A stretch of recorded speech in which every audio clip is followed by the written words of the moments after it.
All right, so there was one thing yesterday in this Packers versus Bears game that I want to focus on in this video, just because I think it shows not only how good this player was coming in here in his first game for the Green Bay Packers, but I think it also shines light on how good this Packers front office has been in, acquiring different players for cheap, especially this offseason, and also coming in here this season with the Packers dealing with lots of different injuries. And if you guys have yet to subscribe, you want to see more Packers content, make sure you guys subscribe to the channel down below. So the guy who came in here yesterday and played a good amount of snaps for this Packers defense, the fourth most overall, is Rasul Douglas, cornerback, who was just recently on the Cardinals practice squad. The Packers signed him off of the Cardinals practice squad, and he had to come in here in this game versus the Chicago Bears and put in 50, I think it was 52 snaps, 50 or 52 snaps for him, because starting this game, Eric Stokes was starting on the outside, as well as cornerback Isaac Yiadom, who basically struggled the entire first series. Justin Fields had one pass to the left side, beat Yiadom, and then another one deep to the end zone. Yiadom basically had a pass interference, which set them up on the 1-yard line. They're in the ball in. The Packers were like, okay, you dude, sorry, but you're out of here. We're going to send in Rasul Douglas, who the Packers recently signed on October 6th. So 11 or 12 days ago, Rasul Douglas was not even on this team.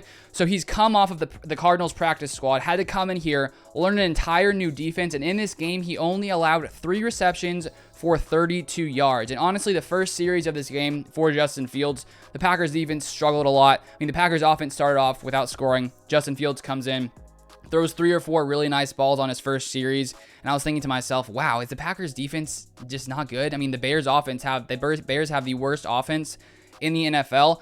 But after Yiadom was basically subbed out, Rasul Douglas came in. His Packers defense played dominant majority of the game, besides that final series near the end, where they got a touchdown sometime in that fourth quarter. But the fact that the Packers were able to find a guy who was just recently signed off of the Cardinals practice squad, a guy who the Packers are only paying $990,000. He only accounts for, I think, $770,000 on the Packers salary cap. So with the Packers dealing with these injuries, the Packers front office, all those guys who make these crucial decisions, were like, okay, we have to find someone or a couple people to potentially come in here and, fill in for the lack of Jair Alexander and also Kevin King this week. And I don't know how the Packers, found Rasul Douglas or decided that he was the guy to potentially bring in here. But just the fact that he's only been here for 11 days, he was just on a practice squad, and he held the guys he's going against for only 32 yards, shows, I think, the Packers' ability and the front office's ability to find players, to find guys, to come in here, even though the Packers have been dealing with so many injuries, and start off the season at 5-1. Because now, yesterday, Darnell Savage had a concussion out of the game. Preston Smith injured himself earlier in the game. So the Packers defense was playing that game without, first, Zadarius Smith, Jair Alexander, Kevin King, Darnell Savage for a little bit of the game, Preston Smith. I mean, so many different injuries on this Packers defense. The Packers defense was still able to come in here and play a solid game versus the Chicago Bears. And I'm not saying this means that Rasul Douglas is going to be, a beast for the rest of the season. I hope he does, when he does have to come in here and play. Hopefully, Jair and Kevin King will be healthy soon.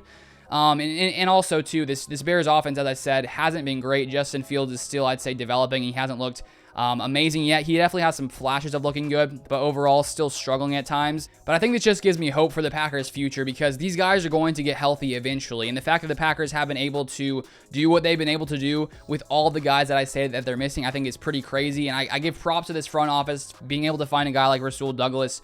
We also signed Quinton Dunbar, who's on the practice squad. Maybe he'll get elevated soon. Who knows? Probably partly depends on Kevin King's injury as well as Jair Alexander's injury. But props to the front office. Props to this front office for building this team that has been able to withstand injuries. Not only on the defense, also on the offense, to Elton Jenkins, David Bakhtiari, Josh Myers, who just had another injury, a knee injury this time. Last time it was a finger injury.